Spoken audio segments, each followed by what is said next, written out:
Assalamu alaikum students and a very good morning to all of you.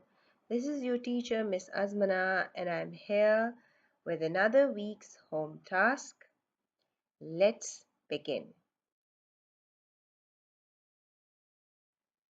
Now students, the topic that we are going to discuss today is a part of your punctuation in writing English language, and that is the dashes, where to put the dashes in your writing.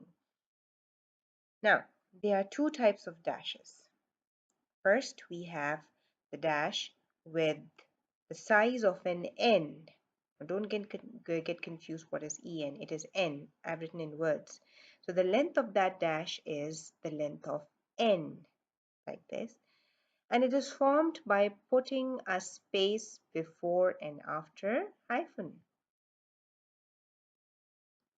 Another type of dash is the size of M dash we call it, the length of an M, in other words, which is a bit longer than the N one. And it is formed by typing two hyphens. When you type two hyphens, that becomes an M dash.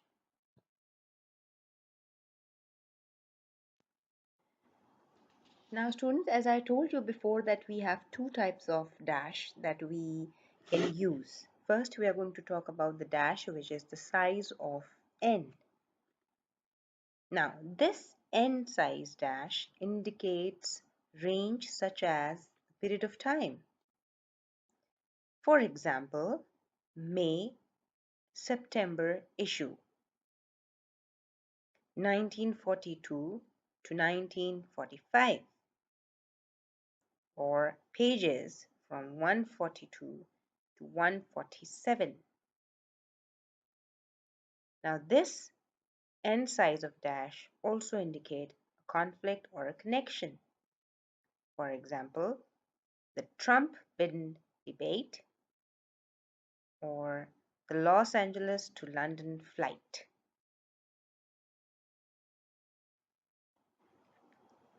Now let's talk about the dash, which is the size of M.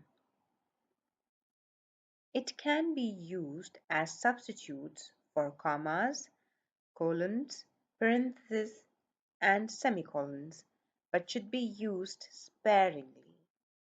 The use of the M dash might add extra emphasis or help with reading.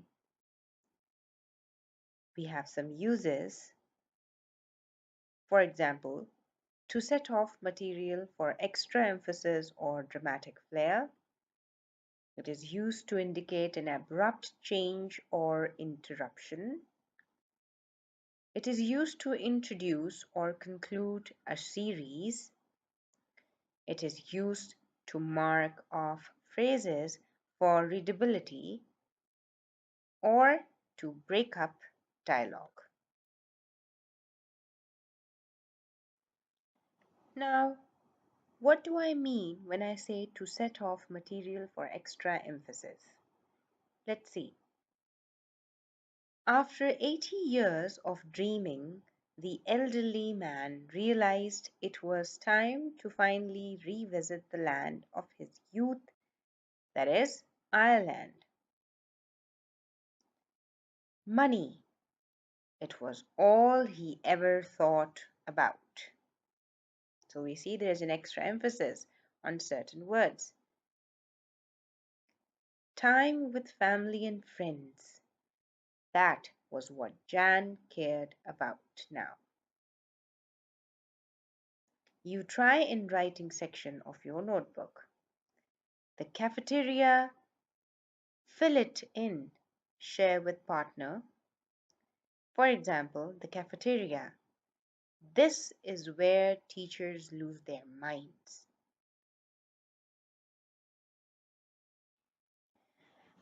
Now students, when I say we use M dash to indicate an abrupt change or interruption, now what do I mean by that?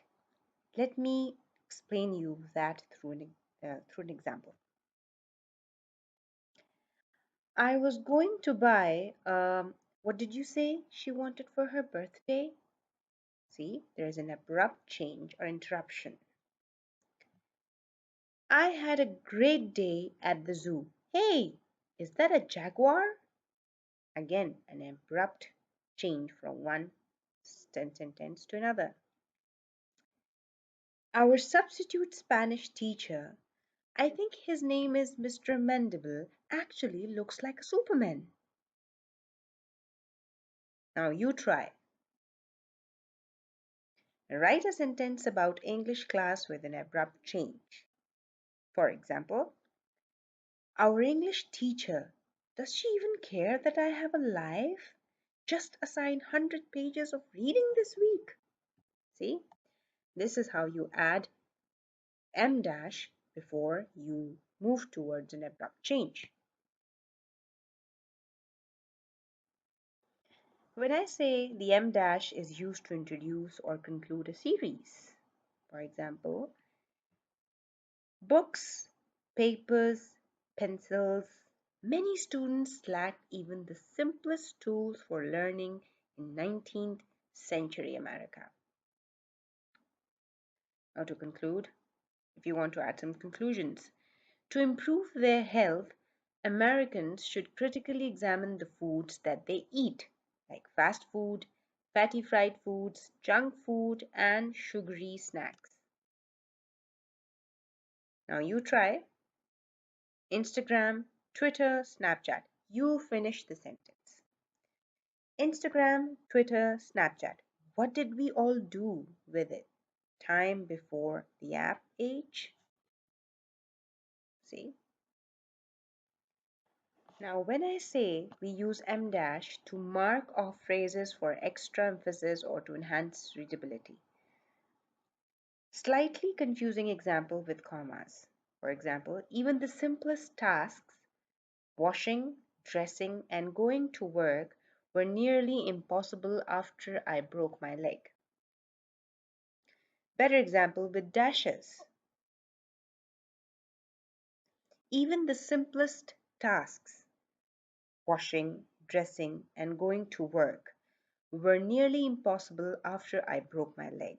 So when you add dashes to a sentence, it is better than adding just commas.